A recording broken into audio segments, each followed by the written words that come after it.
ಇಷ್ಟು ದಿನ ಎಲ್ರಿಗೂ ಗೊಂದಲ ಇತ್ತು, ಸುದೀಪ್ ಸರ್ ಇರ್ತಾರೋ ಇಲ್ವೋ ಅನ್ನೋದು. ಈಗ ಫೈನಲಿ ಫೈಂಡ್ ಔಟ್ ಆಗಿದೆ, ಕನ್ಫರ್ಮ್ ಆಗಿದೆ, ಕಿಚ್ಚ ಸುದೀಪ್ ಸರೇ ಸೀಸನ್ 11ನ ನಡೆಸ್ಕೊಡ್ಬೇಕು ಅಂತ.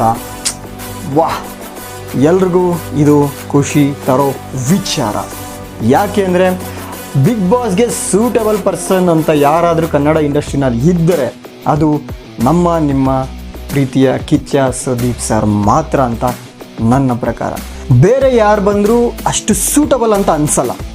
ಏಕೆಂದರೆ ಸುದೀಪ್ ಸರ್ ಥರ ನಡೆಸ್ಕೊಡೋದಕ್ಕೆ, ಮೋಸ್ಟ್ ಆಫ್ ಆಲ್ ಬಿಗ್ ಬಾಸ್ನ ನಡೆಸ್ಕೊಡೋದಕ್ಕೆ ಅಷ್ಟು ಫಿಟ್ ಆ್ಯಂಡ್ ಫೈನ್ ಯಾರೂ ಇಲ್ಲ ಅಂತ ಅನಿಸುತ್ತೆ.